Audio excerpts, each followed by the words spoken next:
Bienvenidos, vamos a realizar un estudio de función para responder a la consulta de la alumna Mariana. Tenemos la fórmula 1 más 4x más 2 sobre 2x más 1. Vamos a realizar un estudio completo de esta función de tipo racional. Primero vamos a determinar el dominio.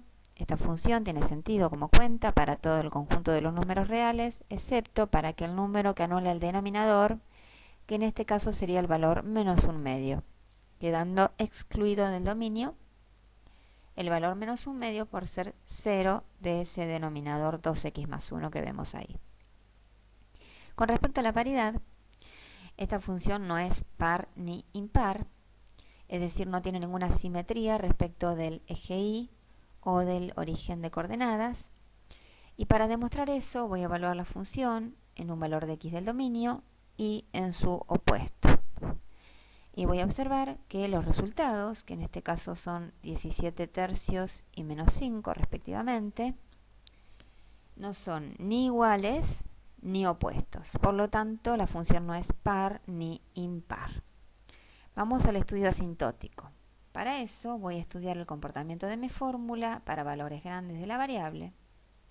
Si la x tiene como valor un número infinitamente grande, ya sea positivo o negativo, mi fórmula vamos a ver que se comporta aproximadamente como los dos primeros términos de ella, ya que si x es muy grande, 2 dividido un número infinitamente grande, ya sea positivo o negativo, tiende a darme un cociente o resultado aproximadamente nulo.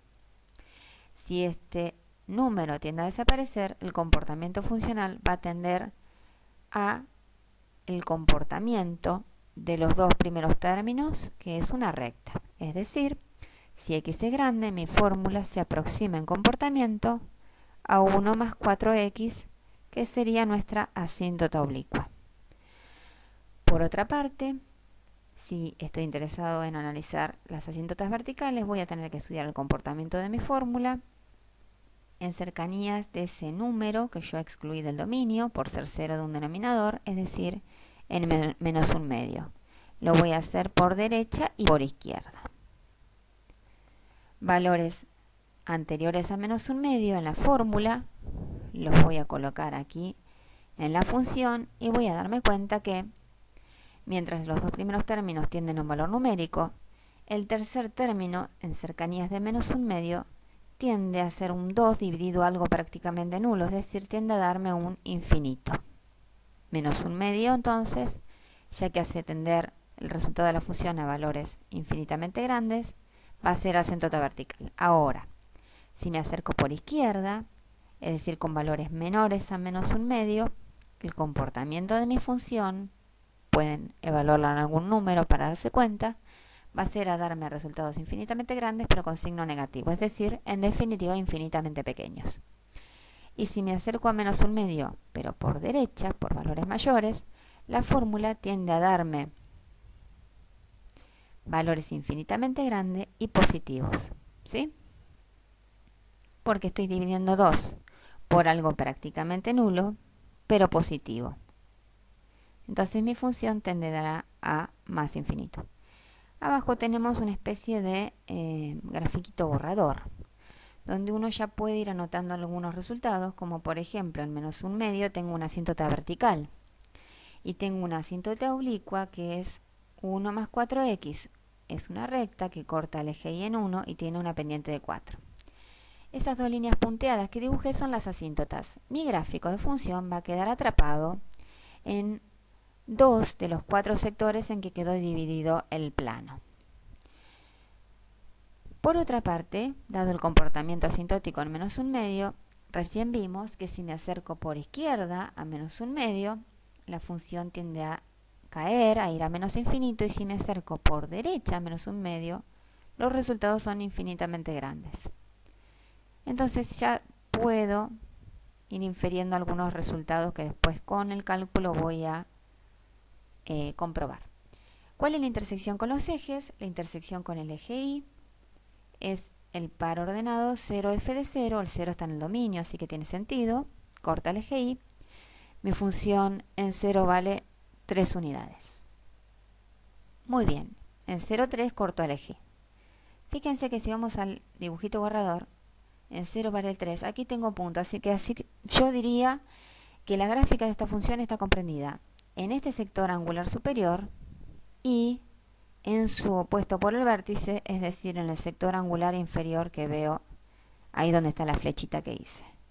Bien, sigamos con el estudio.